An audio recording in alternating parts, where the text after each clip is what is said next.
अस्सलाम वालेकुम dear students, कैसे हो आप लोग। उम्मीद है कि आप लोग बिल्कुल ठीक ठाक होंगे। तो आज की इस वीडियो में चला हम लोग बात करेंगे कि आप लोगों ने जो आप लोगों का KMU का टेस्ट है वो किस तरह से अटैम्प्ट करना है।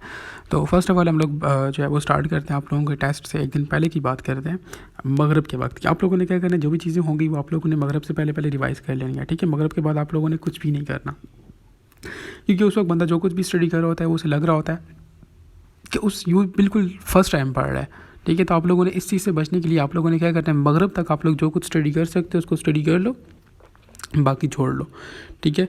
उसके बाद आप लोगों ने क्या करना है, अपना आराम से जो है वो खाना खाना है रात का, और कोशिश करें कि जल्दी सो जाएं। नींद बहुत ज़रूरी है, नींद आप लोगों की लाजमी 6 to 8 आवर्स लाजमी होनी चाहिए, ठीक है। नींद बहुत ज़्यादा ज़रूरी है। उसके बाद फर्दर आप लोगों ने क्या करना है, नींद से पहले भी आप लोगों ने अपना बैग पैक करना है। अब बैग पैक जो है वो उसमें जस्ट आप लोगों का पहली बात तो ये कि आप लोगों का रोल नंबर स्लिप होनी चाहिए। दूसरी बात आप लोगों के क्लिप बोर्ड होना चाहिए, 2 पेन्स हों, एक पेन ना रखें अपने पास, 2 पेन रखें, ठीक है। चौथी चीज़ आप लोगों के पास आप लोगों का CNIC हो, और CNIC ओरिजिनल होना चाहिए, शनाख्ती कार्ड, ठीक है। अगर आप लोगों के पास शनाख्ती कार्ड नहीं है, आप लोगों ने जो है वो अप्लाई किया हुआ है, तो आप लोगों के पास एक टोकन होगा नादरा वाला, आप लोग वो टोकन भी लेकर जा सकते हो। अगर ये दोनों चीज़ें नहीं है तो फिर आप लोग क्या करोगे कि अपने पास अपना फॉर्म बे लेकर जाओगे। अब फॉर्म बे भी आप लोगों ने ओरिजिनल वाला लेकर जाना है, फ़ोटो कापी नहीं चलती, ठीक है। अब अगर आप लोगों के पास ओरिजिनल फॉर्म बे भी नहीं है तो फिर तो ऑब्वियसली आप लोग जो है वो रिस्क लोगे और कापी ही लेकर जाओगे। लेकिन कोशिश करें कि ओरिजिनल अगर आपको चीज़ें मिलती हैं तो आप लोग ओरिजिनल चीज़ें लेकर जाएँ अपने साथ, ठीक हो गया। ये अगर आप लोग रोल नंबर स्लिप देखें तो उस पर भी क्लियर कट लिखा हो कि ओरिजिनल चीज़ें लेकर जानी है। तो बस फिर आगे आप लोग खुद समझदार हो और कोशिश करें कि ओरिजिनल ही लेकर जाएं, क्योंकि वहाँ पर फिर कुछ सेंटर्स पर जो है वो जो ड्यूटी वाले होते हैं इन्विजिलेटर्स वो सख्त होते हैं, कुछ पर जो है वो नर्म होते हैं, वो थोड़ा बहुत वो कर लेते हैं, स्टूडेंट्स को भेज देते हैं अंदर टेस्ट के लिए। लेकिन कुछ टेस्ट सेंटर पर मसला करते हैं वो लोग, ठीक है। तो आप लोगों ने इस चीज़ से बचने के लिए कोशिश करनी है कि आप लोग अपनी चीज़ें पूरी करके जाएँ, ठीक है। कोशिश करें कि किसी भी किस्म की इलेक्ट्रॉनिक डिवाइसेस वगैरह आप लोग बिल्कुल भी ना लेकर जाएं, वो आप लोगों के लिए मसला बनेगी, ठीक है। कोशिश करें कि इन चीज़ों से जो आप लोग दूर ही रहो, ताकि आप लोगों को वहाँ पर किसी भी किस्म की टेंशन का, परेशानी का सामना ना करना पड़े, ठीक है। अब आप लोग जो है वो सुबह जिस वक्त उठोगे तो आप लोगों ने जो है वो नमाज़ पढ़नी है, तिलावत करनी है, उसके बाद एक लाइट सा ब्रेकफास्ट करना है, ठीक है। लाइट सा ब्रेकफास्ट जो है वो आप लोग, यानी कि आप लोग वही चीज़ जो है वो ब्रेकफास्ट में लो जो कि आप लोग नॉर्मली रूटीन में ले रहे होते हो। स्टूडेंट्स क्या करते हैं जो है वो कुछ डिफरेंट जो है वो कर लेते हैं, नाश्ता वगैरह या जो भी ब्रेकफास्ट, तो फिर वो बाद में जो है वो उन्हें हैवी फील करवाता है। तो इस चीज़ से बचने के लिए आप लोग जस्ट वही नॉर्मल रूटीन के साथ चलोगे, ठीक है। उसके बाद आप लोगों ने वक्त पर जो है अपने घर से निकल जाना है टेस्ट सेंटर के लिए। कोशिश करें कि बहुत जल्दी भी आप लोग टेस्ट सेंटर पर ना पहुँचें और बहुत लेट भी ना पहुँचें। बस इतना हो कि गेट क्लोज़ होने से तकरीबन 10-15 मिनट पहले आप लोग टेस्ट सेंटर पर पहुँच जाएँ, तो ये एक बेस्ट वो है टाइमिंग। अब वहाँ पर टेस्ट सेंटर पर जिस वक्त आप लोग पहुँच जाओगे तो वहाँ पर भी आप लोगों ने क्या करना है कि एनवायरनमेंट में बहुत ज़्यादा इंटरेस्ट नहीं लेना, ठीक है। बहुत इधर उधर गप्पे शप्पे ना लगाएं, वो आप लोगों को जस्ट कंफ्यूज कर रही होती हैं, आप लोगों को डिमोटिवेट कर रहे होते हैं बहुत से लोग। फर्दर ये कि आप लोगों को जो है वो जैसा हजूम को देखते हो, पब्लिक को देखते हो, तो आप लोगों को जो है वो एक पब्लिक सोशल प्रेशर जो है वो फील होता है। आप लोगों को लगता है कि यार इतनी ज़्यादा आवाम आई हुई है, इनमें से मैं कैसे सिलेक्ट होऊंगा। तो इस चीज़ से बचने के लिए आप लोग ज़्यादा इंटरेस्ट ना लो इन्वायरमेंट में, बस अपना जो है वो ज़िक्र अज़कार जो भी है आप लोग वो करो, दैट्स इट। उसके बाद इस वक्त आप लोग जो है वो टेस्ट सेंटर के टेस्ट एग्जामिनेशन हॉल में एंटर हो जाओ, तो वहाँ पर आप लोग अपना जस्ट सिंपल रोल नंबर ढूंढो और वहाँ पर चुप करके बैठ जाओ। उस वक्त तक आप लोग जो है वो अपने ज़िक्र अज़कार करते रहो जब तक आप लोगों को टेस्ट मिल नहीं जाता।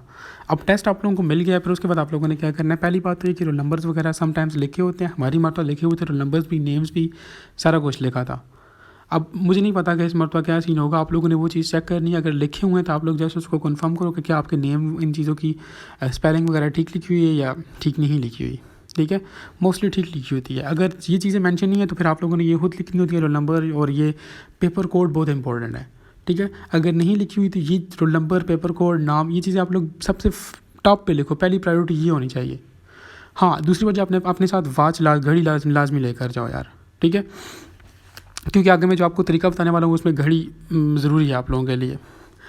अच्छा, ये हो गया, आप लोगों को पेपर मिल गया। अब आप लोगों ने पेपर स्टार्ट करना है। अब पेपर स्टार्ट जिस वक्त स्टूडेंट्स करते हैं तो सबसे पहले आप लोगों को मैं बताऊं कि आप लोगों ने स्टेटमेंट्स पूरी रीड करनी है। स्टूडेंट्स क्या करते हैं कि आधी स्टेटमेंट रीड करते हैं, पूरी स्टेटमेंट रीड नहीं करते और डायरेक्टली ऑप्शंस पर चले जाते हैं।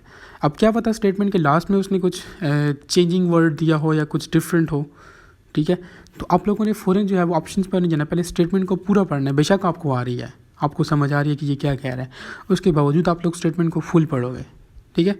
अब उसके बाद स्टूडेंट्स क्या करते हैं, वो ऑप्शंस ए को पढ़ते हैं, उनको ठीक लगता है, वो टिक करके आगे चले जाते हैं। ऐसा भी नहीं करना। क्या पता ऑप्शन डी में बोथ ए एंड बी का ऑप्शन हो, ठीक है, या ऑल ऑफ दीज का ऑप्शन हो, तो आप लोगों ने उस चीज़ को देखने, सारे ऑप्शंस पढ़े, उसके बाद आप लोगों को जो चूज़ सही लगता है आप लोग उसको टिक करें। अलॉन्ग विद दैट, अब पेपर जिस वक्त आपको मिलता है तो समटाइम्स ऐसा होता है पहले 2-3 MCQs टफ आ जाते हैं, मुश्किल आ जाते हैं, तो स्टूडेंट्स ये समझने लग जाता है कि यार उसकी तो तैयारी बिल्कुल भी नहीं है, वो थोड़ा लाइक टेंशन में आ जाता है कि यार अब क्या करूँ। तो लाजमी तो नहीं है कि सारा पेपर ही इस तरह से हो सकता है पहले 3 MCQ आपके लिए मुश्किल हो, बाकी सारा पेपर आपको आता हो, तो इस तरह भी तो हो सकता है। तो आप लोगों ने जो है वो मैक्सिमम जितनी कोशिश कर सकते हो करो कि अपने आप को डिमोटिवेट ना करो, अपने आप को मोटिवेटेड रखो, ठीक है, टेंशन ना दो, सोशल प्रेशर को दूर करो, ठीक है, कुछ भी नहीं होता। अब उसके बाद आप लोगों ने फर्दर क्या करना होता है कि अब टेस्ट आप लोगों के पास मिल गया, अब आप लोगों ने क्या करना है, टेस्ट को 3 फेजेस में डिवाइड करना है, ठीक है, 3 स्टेप्स में, ठीक है, स्टेप 1, 2 एंड 3। अब स्टेप 1 में आप लोगों ने जब पहले गो थ्रो करनी है पेपर की, आप लोगों ने पेपर को पहले जिस वक्त रीड करना है, आप लोग आधा घंटा रखें। आप लोगों का ये टारगेट होना चाहिए कि आप लोगों ने आधे घंटे में पूरे पेपर को पढ़ना है, और उसमें जो आप लोगों को आसान MCQs लगते हैं, शॉर्ट स्टेटमेंट्स वाले, उनको आप लोग सॉल्व कर लोगे क्वेश्चन पेपर के ऊपर। अभी आप लोगों ने बबल शीट के ऊपर नहीं आना, ठीक हो गया। अब आप लोग क्वेश्चन पेपर को पर जो है वो जो MCQs शॉर्ट हैं, जो आप लोगों को आते हैं, फिंगर टिप्स पर आ रहे हैं, आप लोग उनको सॉल्व करो। अब यहाँ पर डिफरेंट स्टूडेंट्स की डिफरेंट जो है वो MCQs रेंज होगी। कुछ ने 30 MCQs सॉल्व किए होंगे, कुछ ने 40 किए होंगे, कुछ ने 30 से भी कम किए होंगे, कुछ ने 40 से भी ज़्यादा किए होंगे, डिपेंड करता है आप लोगों की प्रेपरेशन पर, ठीक है। अगर कम किए हैं तो उसमें भी टेंशन की ज़रूरत नहीं है, ठीक है। अब 30 मिनट्स में आप लोगों ने ये काम करना है।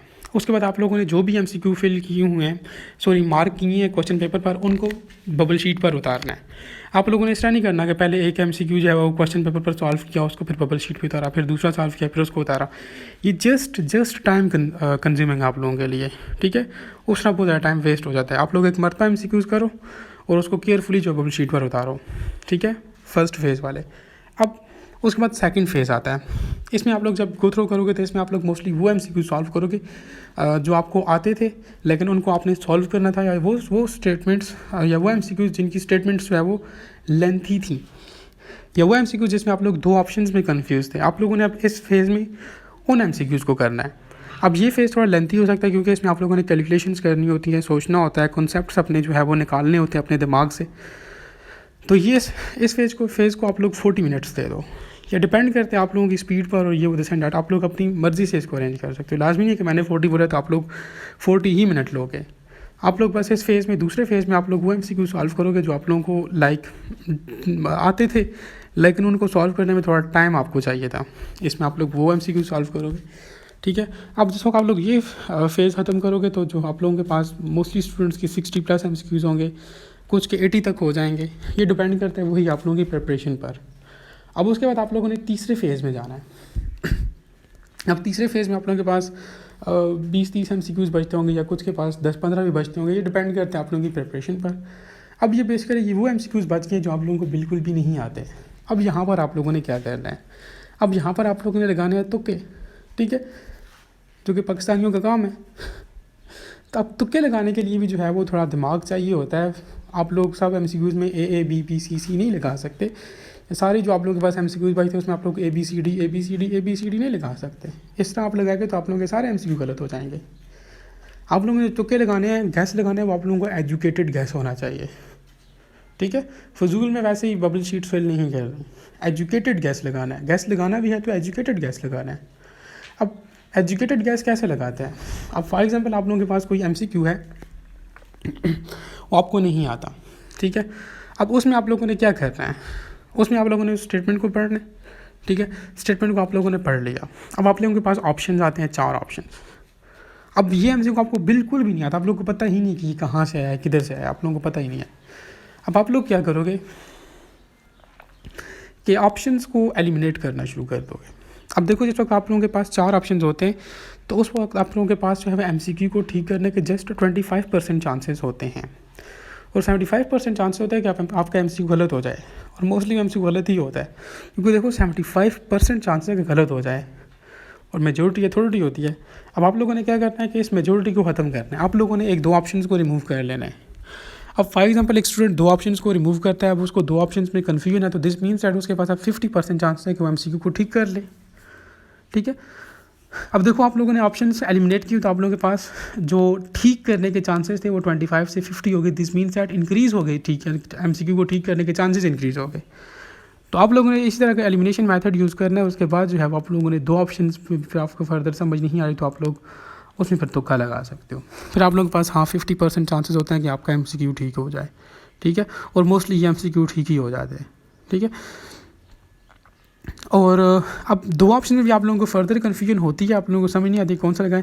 फिर आप लोग उस वक्त वो ऑप्शन चूज़ करो जो आप लोगों ने वर्ड बोथ लाइक ज़्यादा सुना हुआ है। ठीक है, ठीक है, फर्स्ट ईयर सेकंड ईयर आप लोगों ने पढ़ी है, प्रिपरेशन की, आप लोगों ने बस जो वर्ड बहुत कॉमन आपको लगता है ना, बस आप उसको टिक कर लो, दैट इज़ इट। अब ये हो गया आप लोगों का एलिमिनेशन मेथड। अब फिज़िक्स का मैं आप लोगों को थोड़ा सा बताऊँ। फिज़िक्स में अक्सर न्यूमेरिकल्स आ जाते हैं, वो स्टूडेंट्स को नहीं आ रहे होते। अब उनको सॉल्व करने के लिए एक ट्रिक बताता हूँ। अब एक स्टूडेंट है, उसको कुछ भी नहीं आता, न्यूमेरिकल आ गया, उसे कुछ नहीं, वो नहीं आता, फार्मूला ही नहीं आता। अब आप लोगों के पास न्यूमेरिकल में फॉर एग्जांपल अगर दो वैल्यूज़ के बना है, आप लोग क्या करोगे, पहले उन दो वैल्यूज़ को प्लस करोगे। देखो आप लोगों के पास ऑप्शन के साथ मैच होता है तो लगा लो चुप करके। फिर उनको आप लोग माइनस करो, देखो कोई ऑप्शन मैच करते हैं तो लगा लो। माइनस का मोस्टली ज़्यादातर प्लस और डिवाइड के होते हैं या मल्टीप्लाई के भी हो जाते हैं। आप उनको मल्टीप्लाई करो, डिवाइड करो, ये चारों प्रोसेस करके देखो। अगर आप लोगों के पास आप आंसर कोई आता है, बस लगा लो अल्लाह का नाम लेकर, शायद ठीक हो जाए। मोस्टली इसी तरह होता है। ठीक है, इस तरह तीन वैल्यूज़ आ जाए, आप लोग दो को पहले प्लस करो, तीसरी के साथ डिवाइड करो, फिर दूसरी दो को प्लस करो, फिर तीसरी के साथ डिवाइड करो। तो इस तरह से आप लोग MCQ के आंसर तक पहुंच सकते हो। क्योंकि आप लोगों को पता है कि ऑप्शंस जो फार्मूलाज होते हैं मोस्टली उसमें हम लोग क्या कर रहे होते हैं, ये प्लस माइनस डिवाइड ही तो कर रहे होते हैं।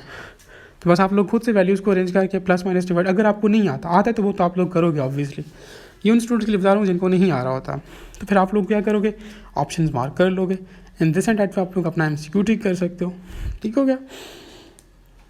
अब यहाँ पर जो है फिर आप लोगों का जो है वो टेस्ट ख़त्म हो जाता है। अब यहाँ पर लास्ट में मैं आप लोगों को ये बोलूँगा, कुछ स्टूडेंट्स का टेस्ट जल्दी हो जाता है, उनको लाइक आ रहा होता है, तो आप लोग की कोशिश क्या करो कि दूसरे स्टूडेंट्स को बताया करो। ठीक है, अब हालांकि वहाँ पर तो पेपर कोड्स होते हैं ABCD, पूरी स्टेटमेंट बोलनी पड़ती है, तो यार कोशिश कर लिया करो, आप लोगों के मार्क्स ज़ाया नहीं होंगे। ठीक है, ये लाइक अब मैं आप लोगों का लाइक किस तरह समझ, ये तो आप लोग स्टूडेंट्स ज़्यादा समझ सकते होगे। ठीक है, तो इस तरह एक दूसरे की हेल्प अगर मौका मिलता है तो लाजमी करें।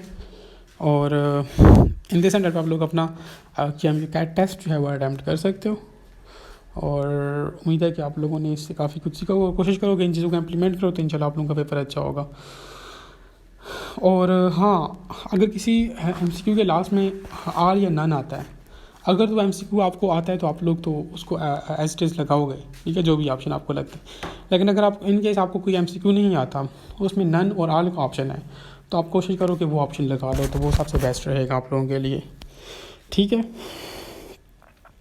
ये थी आप लोगों के पास जो है वो कुछ टिप्स एंड ट्रिक्स कि आप लोगों ने किस तरह से कैट टेस्ट को सॉल्व करना है। उम्मीद है कि आप लोगों ने इससे काफ़ी कुछ सीखा होगा। ठीक है, कोई क्वेश्चन कोई क्वेरीज हैं तो आप लोग कमेंट सेक्शन के अंदर पूछ सकते हो। Thank you.